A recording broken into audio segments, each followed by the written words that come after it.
Part 1 बना चुके हैं।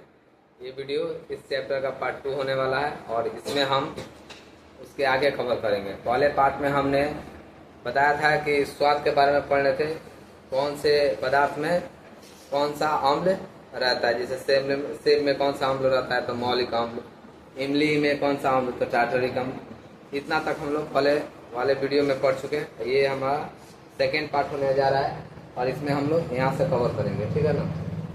सॉरी, तो आगे चलेंगे। हाँ, ये वो अम्ल और भस्म के गुण पढ़े थे, ये दूसरा पढ़ रहे हैं। ये है विषैला तथा तीव्रनाशक संक्षारक अम्ल। देखिए, कुछ ऐसे भी अम्ल होते हैं जो जहरीले होते हैं, जो खतरनाक होते हैं, जिनको अगर शरीर पे गिराया जाए तो क्या करेंगे, हमारे शरीर के त्वचा को जला देंगे। तो और जो जहरीले हैं उनको क्या करेंगे, क्या हम जीभ पे रखकर चखकर पता लगाएंगे ये अम्ल है या भस्म है। तो कुछ ऐसे अम्ल हैं और कुछ ऐसे भस्म हैं जो क्या होते हैं जी, जहरीले होते हैं। उनको स्वाद उनका चख कर बताना मुमकिन नहीं है, इसीलिए उनको एक अलग चीज का इस्तेमाल करते हैं जिससे बोला जाता है सूचक। आगे हमने स्लाइड पे लिख रखा है, आगे उसका कवर करेंगे। तो कुछ अम्ल होते हैं जो विषैले होते हैं, जैसे कुछ अम्ल विषैले होते हैं, जैसे कार्बोनिक अम्ल है जिसको फिनॉल कहता है। ये क्या होता है जी, ये विषैला है। क्या जी, इसको आदमी खाएगा चखेगा क्या हो जाएगा, मर जाएगा। और कुछ संक्षारक होते हैं, जिन संक्षारक मतलब जलाएंगे। इसमें क्या होता है जी, सल्फ्यूरिक अम्ल। सल्फ्यूरिक अम्ल जैसे आपके बॉडी पे गिरेगा, आपके त्वचा को क्या करेगा, जला देगा। देखिएगा बहुत सारा आप नाम सुने होंगे, एसिड अटैक। मतलब एसिड का मतलब वही तेजाब। और लड़की सबके चेहरे पे क्या करता है, लोग बदमाश लड़के फेंक देते हैं उनका चेहरा खराब करने के लिए, ठीक है। इसलिए वहाँ वो जो फेंकते हैं वो सब क्या होता है, सल्फ्यूरिक अम्ल होता है। क्या होता है जी, सल्फ्यूरिक। जब किसी के चेहरे पे फेंकिएगा ना तो पूरा उसका चेहरा जल जाएगा, समझ में आए, उससे सल्फ्यूरिक अम्ल से। तो जितना भी एसिड अटैक होता है उसमें किसका यूज होता है, सल्फ्यूरिक। क्या, क्योंकि एक संक्षारक है, यानी जैसे शरीर पे गिरेगा उसको क्या करेगा, जला देगा। और H2SO4 इसे कहते हैं जी बैटरी भी कहते हैं, बैटरी अम्ल कहते हैं। क्या कहते हैं, बैटरी। यानी H2SO4 का इस्तेमाल कहाँ किया जाता है, बैटरी में किया जाता है। सवाल पूछता है कि बैटरी में कौन सा अम्ल डाला जाता है, तो कौन सा अम्ल डाला जाए जी, H2SO4 कहते हैं। और ये अम्लों का राजा है। H2SO4 जो है क्या जी, अम्लों का राजा। अगर पूछा जाए अम्लों का राजा तो क्या नाम लेंगे जी, अम्लों का राजा कहते H2SO4। अगर सूत्र में लिखा हो, रासायनिक सूत्र में, तो H2SO4 और नाम लिखा हो तो क्या, सल्फ्यूरिक अम्ल। ये सल्फ्यूरिक अम्ल का रासायनिक सूत्र है। उसके बाद नाइट्रिक अम्ल से विस्फोटक पदार्थ बनते हैं। नाइट्रिक अम्ल मिला के क्या बनाया जाता है जी, विस्फोटक पदार्थ, बम, ठीक है ना। ये सब फोड़ने वाला, विस्फोट करने वाला। पेट में जो अम्ल पाया जाता है कौन सा अम्ल होता है जी, HCl। इसका नाम आप HCl कहिए या इसको क्या कहिए, हाइड्रोक्लोरिक अम्ल। कौन सा अम्ल, हाइड्रोक्लोरिक। यही पेट में भोजन को अम्लीय बनाता है, ठीक है। और जो भोजन करते हैं उसमें बहुत सारे क्या होते हैं, जीवाणु बैक्टीरिया चले जाते हैं, उनको ये क्या करता है जी, मार देता है। कौन, HCl। पेट में रहता है। कभी कभी ऐसा होता है कि HCl का मात्रा बढ़ जाता है पेट में, तो आपको धुआं ढके रहेगा, पता है ना। कभी कभी आदमी समय से खाना नहीं खाता है, तब ये HCl पेट में क्या हो जाएगा, इसकी मात्रा क्या हो जाएगी, बढ़ जाएगी। जैसे मान लीजिए किसी व्यक्ति को 8 बजे सुबह खाने की आदत है, पूरे बॉडी का फंक्शन काम कर रहा है, बॉडी एडॉप्ट कर जाता है, ये इतना बजे खाता है, इतना बजे सोता है। अगर लगातार कुछ दिनों कुछ महीनों तक वो काम करते हैं, फिर उसके बाद बॉडी खुद एडॉप्ट कर जाती है। आप नहीं चाहते भी आपका बॉडी उस तरह का फंक्शन करेगा। हमने मान लीजिए साल भर 8 बजे खाना खाया डेली टाइम से, एक दिन हम नहीं खाएंगे, हमारे बॉडी को पता है कि हमारे पेट में कब भोजन आएगा, 8 बजे। अब पेट में भोजन आएगा तो भोजन को पचाएगा कौन, HCl। रोज वो 8 बजे आ जाता है, तो ये भी रोज 8 बजे आके क्या होगा, तैयार रहेगा पचाने के लिए। अब भोजन पहुंचा नहीं, आई बन के क्या है जी, तैयार है। समझ में आ रहा ना। एक दिन में लार कितना बनता है एक व्यक्ति के शरीर में? 3 लीटर। कितना? 3 लीटर तक उठता गया। ठीक है, तो ये आके तैयार है। अब क्या होगा कि अब भोजन खाए नहीं तो पचाएगा किसको? तो ये पेट को डैमेज करेगा, और पेट के जो आंत होते हैं ना, उसी में ये उसी चमड़े को लगेगा ये गलाने, और गला देगा तो उसको एक नाम देते हैं पेप्टिक अल्सर। क्या कहते हैं? Peptic ulcer. यानी पेट में जो घाव हो जाता है इसी की वजह से आता है। इसकी जब मात्रा बढ़ जाएगी, ये बहुत खतरनाक है, इसकी मात्रा बढ़नी नहीं चाहिए, जितना है उतना रहनी चाहिए। तो जैसे इसकी मात्रा बढ़ेगी, आपके आंतों में, पेट में क्या करेगा ये? पेट के चमड़े को क्या करेगा? ये गलाएगा। और इसके प्रभाव को कौन रोकता है? म्यूकस रोकता है। इसके प्रभाव को कौन रोकता है? म्यूकस। ज्यादा होने के बाद म्यूकस को भी क्या करेगा? ये प्रभावित करके पहुंच जाता है हमारे पेट की चमड़े तक, अंदर, पेट के अंदर, और वहाँ क्या बना देगा? ये घाव, जिसको क्या कहते हैं? Peptic ulcer. बायोलॉजी में पढ़ाया है, ठीक है। तो ये ऐसा क्या किया जाए कि इसका इलाज किया जाए? भाई ये नहीं बढ़े। तो मान लीजिए 8 बजे तो आप खाना खा लीजिए, नहीं खाए और ये आ गया है, तो आपको क्या होगा? बेचैनी होगा। तब कहिएगा गैस बन जा रहा है। समय पर नहीं खाते तो क्या बन जाता है? गैस। गैस में इसी की मात्रा क्या हो जाती है? बढ़ जाती है। तो आप जाते हैं क्या डॉक्टर के पास या किसी दवा खाने पे, कहेगा हमको गैस बन गया, तो क्या करेगा? एक दवा देगा। उस दवा का नाम क्या होगा? एंटासिड। क्या होगा जी? एंटासिड। क्या होगा? एंटासिड। यानी पेट में जो बढ़ा है वो क्या है जी? ये एसिड है। क्या है जी? अम्ल है। क्या है? अम्ल है। और अम्ल को मारने के लिए किसको बुलाया जाता है? भस्म को। तो जो एंटासिड जो आपको दुकानदार दवाई देता है एंटासिड, वो क्या आता है? एक भास्मिक नेचर का होता है। देखिए, जब किसी कारणवश पेट में अम्ल की मात्रा बढ़ जाती है, अम्ल की मात्रा बढ़ जाती है, तो उसे समाप्त करने के लिए हम एंटासिड का इस्तेमाल करते हैं। यह क्या होता है जी? क्षारीय। इसको क्षारीय कहिए या क्या कहिए? भास्मिक। ठीक है ना। वही भस्म जो क्या होता है? जल में विलय हो जाता है, उसी को क्या कहते हैं? क्षार। समझ में आ रहा है ना? तो ये आप इसको भास्मिक भी कह सकते हैं या क्षारीय भी कह सकते हैं, ठीक है ना। तो क्या इस्तेमाल करते हैं? एंटासिड। जो गोली देता है वो कैसा होता है? उसमें भस्म होता है कि हमारे पेट में क्या बढ़ा है? अम्ल। और हम अम्ल खाएंगे तो और बढ़ जाएगा ना जी। और अम्ल बढ़ा हुआ है तो उसको समाप्त करने के लिए क्या लेना पड़ेगा हमको? भस्म। तो वो भी जो गोली देता है उसको हम बोलते हैं एंटासिड। और एंटासिड जो सीड होता है वो किस नेचर का होता है? तो याद रखिएगा, क्षारीय दे सकता है, नहीं तो इसके जगह पर भास्मिक भी लिखेगा, ठीक है। नोट, हमारे टूथपेस्ट, हम जो टूथपेस्ट करते हैं ना जी, ब्रश, टूथपेस्ट समझते हैं ना, वो किस नेचर का होता है? भास्मिक। ये मन है या भ है? भास्मिक यानी क्षारीय होता है, क्योंकि हमारे दांत में जो जंग होती है, जो मैल बैठता है, वो किस नेचर का होता है? अम्ल का। क्या होता है? अम्ल। तो इसीलिए हम किसका इस्तेमाल करेंगे? भस्म का। तो इसलिए हमारा जो टूथपेस्ट बना होता है वो किस नेचर का होता है जी? कैसी प्रवृत्ति होती है उसकी? वो होता है भास्म का। ये देखिए, शुक्र ग्रह पर जीवन नहीं है। शुक्र ग्रह पर जीवन नहीं है। क्यों? क्योंकि वहाँ सल्फ्यूरिक अम्ल का बादल छाया हुआ है वातावरण में। शुक्र जो ग्रह है वहाँ पे जीवन नहीं है। उसका कारण क्या है? कि वहाँ के वातावरण में हल्के पीले रंग के सल्फ्यूरिक अम्ल के बादल छाए रहते हैं। अब जैसे सल्फ्यूरिक अम्ल का बादल हो तो बारिश होगी, तो क्या होगी? सल्फ्यूरिक अम्ल का ही बारिश होगी। और अम्ल की मात्रा बढ़ेगा, वहाँ भस्म नहीं रहेगा, तो कोई चीज उपजेगा जी?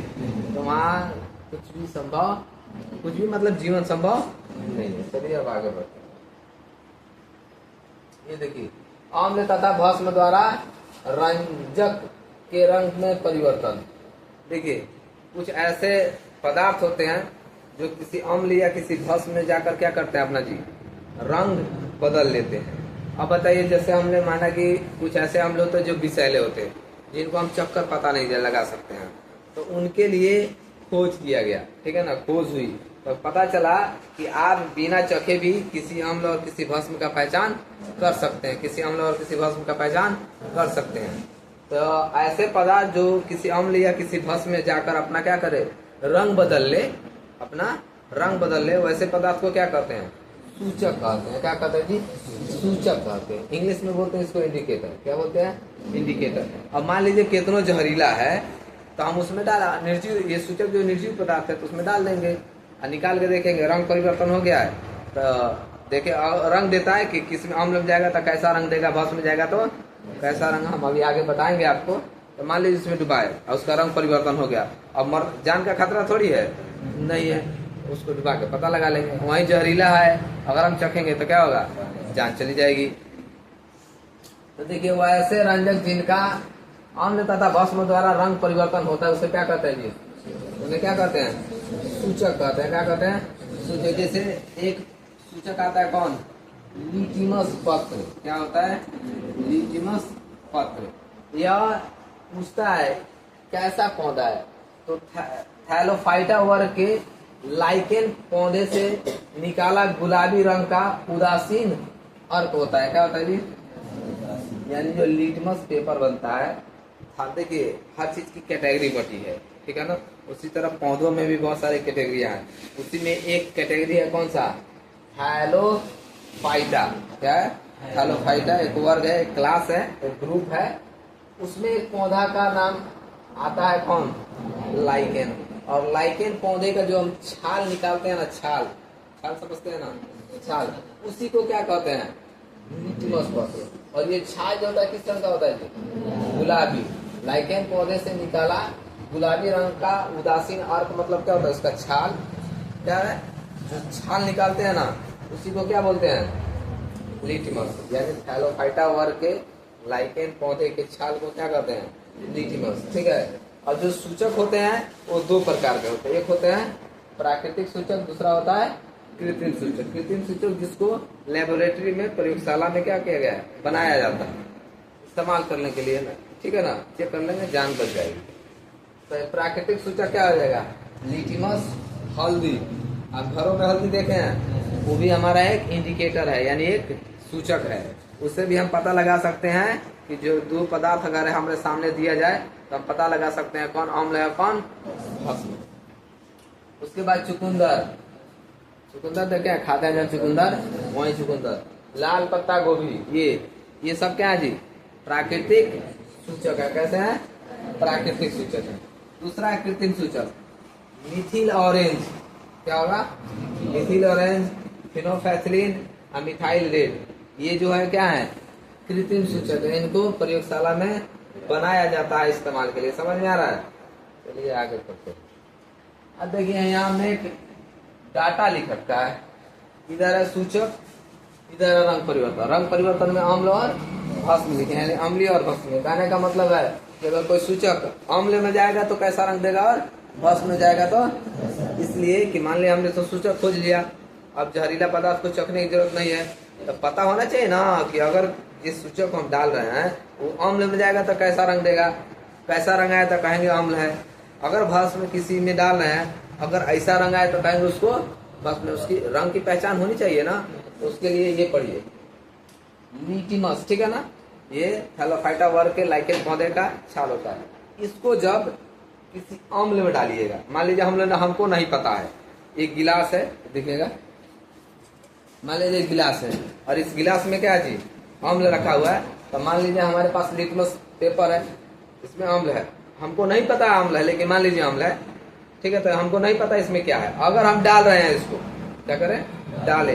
डालने के बाद अगर निकाल रहे हैं, अगर उसका रंग कैसा हो जाए, इसमें जाने के बाद, जाने से पहले नहीं, इसमें जाने के बाद अगर रंग उसका क्या बदल जाए, लाल हो जाता है, तो हम क्या कहेंगे वो क्या है? जो ये गिलास में भरा हुआ है केमिकल या जो भी रसायन है या जो भी पदार्थ है वो कैसा है? अम्लीय है, यानी अम्ल है, ठीक है ना। और फिर मान लीजिए लाल हो गया, ठीक है ना। और फिर एक और गिलास लेते हैं दूसरा, और उसमें कोई पदार्थ रखा है और उसमें हम डाल रहे हैं, तो डाले, अब लाल है तो डालेंगे कैसा? लाल है तो लाल ना डालेंगे, डाल दिए लाल, पहले नहीं देखना है, अब डाल दिए, अब हम निकालेंगे, अगर रंग कैसा हो गया? नीला, तब क्या कहेंगे? इस गिलास में जो भरा है उसको क्या कहेंगे तब? भस्म है। समझ में आ रहा है? दो गिलास है, हमारे हाथ में तो एक ही है, लेकिन दो गिलास हो और हमारे हाथ में मान लीजिए लिटमस पेपर है, बाजार से आप खरीद सकते हैं, और 2 गिलास दिया जाए, एक में अम्ल रखा है और इसमें भस्म, और नहीं मालूम है कि किसमें अम्ल है और किसमें भस्म है, हमें पहचान करनी है, तो क्या करेंगे, लिटमस पेपर लाएंगे और डालेंगे, डाल दिए और निकाल लेंगे, निकाल के देखेंगे कैसा रंग आया। अगर आया लाल तो कह देंगे अम्लीय, अगर आया तो क्या कहेंगे, क्षार कहिए या भस्म कहिए। समझ में आ रहा है? उसी तरह मिथिल ऑरेंज, इसको डालिएगा अम्ल में तो कैसा हो जाएगा, लाल, और भस्म में जाएगा तो कैसा हो जाएगा। उसी तरह फिनोफैथिलीन, इसको जब अम्ल डालिए तो क्या हो जाएगा, रंगहीन, यानी अपना रंग परिवर्तन नहीं करेंगे, रंगहीन, कोई रंग नहीं आएगा इस पे, क्या आ जाएगा, कोई रंग नहीं आएगा। लेकिन जैसे जाएगा किसने, क्षार में या भस्म कहिए, उसमें इसका रंग कैसा हो जाएगा, गुलाबी। वही हल्दी, हल्दी तो हम देखे हैं रोजाना यूज भी करते हैं, खाने में नहीं यूज करते हैं, आप हल्दी को भी बना सकते हैं। देखिए क्या होगा, ये हल्दी हो गया, अगर हल्दी को कहाँ, अम्ल को, किसमें, अगर अम्ल में डाल दिया जाए तो कैसा रंग देगा, पीला, कैसा होगा, पीला। लेकिन वहीं जैसे किसमें डाल दिया जाए, भस्म में, तब क्या हो जाएगा, लाल भूरा। देखिए किसी किसी का शादी होता है तो उसको हल्दी लगता है ना जी, तो पूरा लुंगी में उसका क्या हो गया, पीला हो जाता है, नहीं होता है। अब जब उस पर साबुन रगड़िएगा तो उसका रंग कैसा हो जाएगा, लाल भूरा हो जाता है, क्योंकि जो साबुन है वो किस नेचर का है, क्षारीय नेचर का है। समझ में, जो साबुन रगड़ते हैं वो किस नेचर का है, अब उसका रंग बदल के क्या हो जाएगा, वही साबुन हम नहीं रगड़ते तो उसका रंग लाल भूरा नहीं होता, पीला का पीला रहता। समझ में आ रहा है? अगर इसको सर हल्दी का सूचक बनाना तो क्या करेंगे, तो पेपर काट लीजिएगा कैंची से, पतला पतला इस साइज का, समझ में आ रहा है, इस साइज का काट लीजिएगा 2-3, और क्या कीजिएगा, हल्दी का घोल बना लीजिएगा, उसमें क्या करिएगा, इसको डुबा दीजिएगा पूरा बढ़िया से, चारों तरफ से ये भीग जाए, घोल थोड़ा सा बढ़िया होना चाहिए, मतलब गाढ़े रंग का होना चाहिए, और उसको उठा के क्या कीजिएगा, धूप में रख दीजिएगा सूखने के लिए। जैसे सूख गया आपका सूचक क्या हो गया, तैयार। अब अम्ल में डुबा के देखिएगा, ठीक है ना, और भस्म में डुबा के देखिएगा, समझ में। घर में नींबू भी मिल जाएगा, नहीं तो क्या कीजिएगा, डाल लीजिएगा, नहीं इसी में कटोरा में गाड़ लीजिएगा, उसमें आधा डुबाइएगा, क्योंकि पूरा डूब जाएगा समझ में नहीं, आधा डूबेगा आधा खाली रहेगा, तो रंग हो ना, जितना डूबेगा उतना तो चेंज करेगा। तो जैसे नींबू में जाएगा तो नींबू में तो अम्ल पाया जाता है, हम डाल किसको रहे हैं तो कैसा हो जाएगा, पीला। आज जैसे भस्म में डालेंगे खाने वाला सोडा, घर में सोडा होता है, खाने वाला सोडा, वो भास्मिक होता है, उसका घोल बना के उसमें डालिएगा, देखिएगा रंग बदल जाएगा। समझ में? तो इसको आप घर पे बना सकते हो। उसी तरह चुकंदर, ये जब अम्ल में जाएगा तो लाल बैंगनी हो जाएगा, और भस्म में जाएगा तो क्या हो जाएगा, पीला हो जाएगा, जबकि हल्दी अम्ल में पीला रंग देता है। तो आपको ये याद होना चाहिए कि किसमें कौन सूचक जाएगा तो कैसा रंग देगा। अगर नहीं याद है तो फिर नहीं लगा पाइएगा। लाल पत्ता गोभी लाल बैंगनी हो जाएगा, इधर क्या हो जाएगा, इससे क्षार में जाएगा, यानी भास्मिक में जाएगा तो क्या हो जाएगा, हरा हो जाएगा। तो इसको याद करना। अब देखिए अम्ल तथा भस्म के साथ धातु की क्रिया, क्या रे, खाली धातु पता है ना, धातु जैसे सोना, चांदी, sodium, magnesium, aluminium, calcium, potassium, ये सारे क्या है जी, धातु हैं, और उनकी रिएक्शन किससे कराने वाले हैं हम, अम्ल से। यानी अम्ल का रिएक्शन किससे होगा, धातु से। तो क्या बनाएगा, तो याद रखिए जितने भी सक्रिय धातु हैं, हम बता रहे हैं सक्रिय किसे कहते हैं, ठीक है, जितने भी सक्रिय धातु हैं अम्ल के साथ क्रिया करके क्या बनाते हैं जी, लवण और हाइड्रोजन गैस मुक्त करते हैं। क्या करते हैं, लवण और हाइड्रोजन गैस मुक्त करते हैं। समझ में आ रहा है ना। तो जितने भी धातु हैं वो अम्ल से अब क्रिया करके लवण और हाइड्रोजन गैस देते हैं, या जितने भी अम्ल हैं वो किनसे अब क्रिया करके जी, धातु से। जितने भी अम्ल हैं वो धातु से क्रिया करके लवण और हाइड्रोजन गैस। रिएक्शन यहाँ देखिए, जेडन का मतलब जिंक। जिंक क्या है जी, एक धातु है, क्या है, एक धातु, और H2SO4 क्या है, अम्ल है। इससे रिएक्शन करेगा तो क्या बनाएगा, ZnSO4, ZnSO4 क्या है, लवण हो गया, क्या हो गया, लवण, और हाइड्रोजन गैस इधर निकल गया। समझ में आ रहा है। Fe का मतलब होता है लोहा, Fe का मतलब लोहा, फेरिक लोहा, और HCl क्या है, लम्ब, तो लोहा धातु है और HCl क्या है, अम्ल धातु। जब अम्ल सब क्रिया करेगा तो क्या बनाएगा, FeCl2, यानी ये बना लवण, क्या बन गया, लवण, और इसमें से क्या निकला, हाइड्रोजन गैस निकल गया, क्या निकल गया, हाइड्रोजन गैस। देखिए सबसे अधिक सक्रिय धातु क्या हो जाएगा, और सबसे कम सक्रिय धातु, लेकिन ये जो सक्रिय धातु है ना, ये हाइड्रोजन से ऊपर में हम बताए हैं, यहाँ हमने चार्ट पे लिखा है, हाइड्रोजन से जो ऊपर होता है उसमें सबसे पहले 1 नंबर पर कौन होता है, पोटेशियम, और लास्ट नंबर पे कौन होता है, लेड। समझ में आ रहा है, हाँ, उसके हिसाब से हम ये लिखे हैं। नाइट्रिक अम्ल क्या है जी, एक ऑक्सीकारक है। बहुत सारे ऐसे धातु हैं जो रिएक्शन नहीं करते हैं, तो उनको रिएक्शन कराने के लिए इसमें क्या डाला जाता है जी, एक ऑक्सीकारक की जरूरत पड़ती है, और नाइट्रिक अम्ल क्या है, ऑक्सीकारक है, तो नाइट्रिक अम्ल डालेंगे तो ये रिएक्शन होगा। यहाँ हमने लिख रखा है कि कौन कितना सक्रियता है, ठीक है ना, यानी रिएक्टिव है।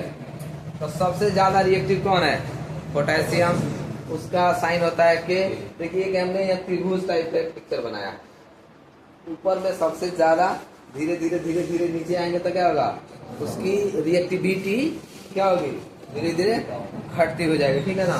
तो सबसे 1 नंबर पे कौन आता है, सबसे अधिक सक्रिय धातु कौन है, पोटेशियम, बहुत जल्दी रिएक्शन करेगा। अगर कहीं कैल्शियम है और कहीं पोटेशियम आ गया तो कैल्शियम को क्या होना पड़ेगा, साइड होना पड़ेगा। समझ में आया, उसको वहां से हटाएगा और खुद बैठेगा। समझ में आ रहा है, हाँ।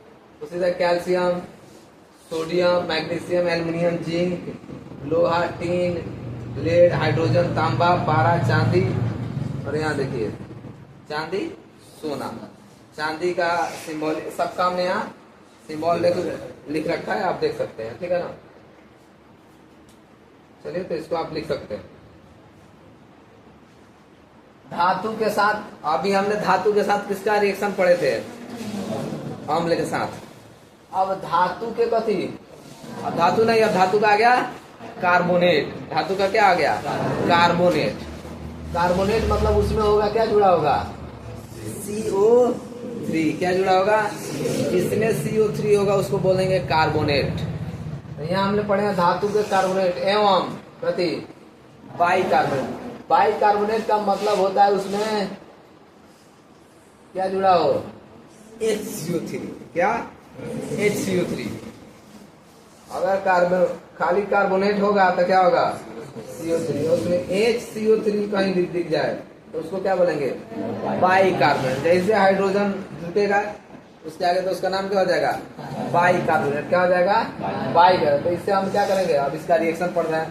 तो धातु के कार्बोनेट एवं बाइकार्बोनेट अम्ल से, किससे, अम्ल से अब क्रिया करके लवण, जल एवं कार्बन डाइऑक्साइड बनाते हैं। क्या बनाते हैं जी, कार्बन डाइऑक्साइड। जैसे ये कार्बोनेट है कि बाइकार्बोनेट है,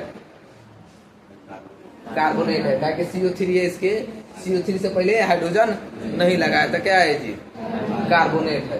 तो कार्बोनेट, और ये क्या है जी, और यहाँ सोडियम, जिंक है, और जिंक एक धातु है, तो धातु का कार्बोनेट हुआ। तो धातु का कार्बोनेट किससे, H2SO4। ये अम्ल है या भस्म है, अम्ल है, और अम्लों का राजा है। इसके साथ रिएक्शन होगा तो क्या बनेगा, ZnSO4, ये एक लवण हो गया, और क्या बनेगा, जल, और एक बार क्या बनेगा। तो हमने यहाँ लिख रखा है कि जैसे धातु के कार्बोनेट एवं बाइकार्बोनेट रिएक्शन करेंगे तो क्या बनाएंगे, लवण, जल, क्या बनाएंगे, कार्बन डाइऑक्साइड। समझ में आ रहा है।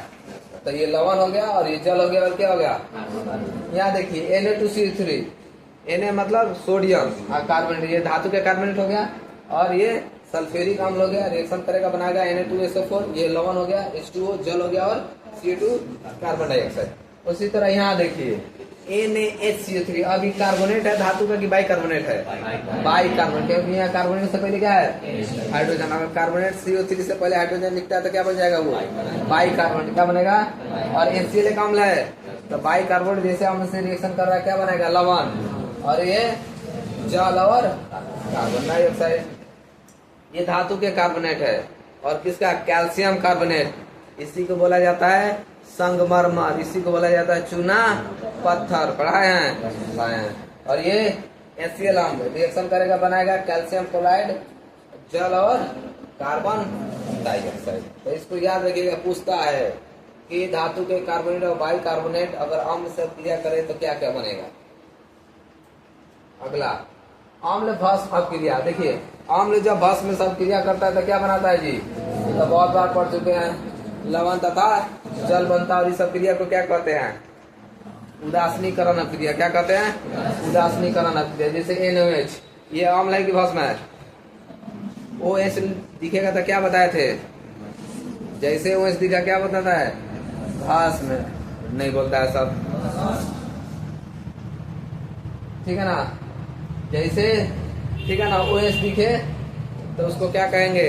भस्म। और ये क्या है? एक अम्ल। हम भस्म से क्रिया करे तो लवण बना दिया और क्या बना दिया? जल। और अम्ल भस्म से क्रिया करे तो उस क्रिया को क्या कहेंगे? उदासीनीकरण क्रिया। और बनता है जल और लवण। क्या बनता है?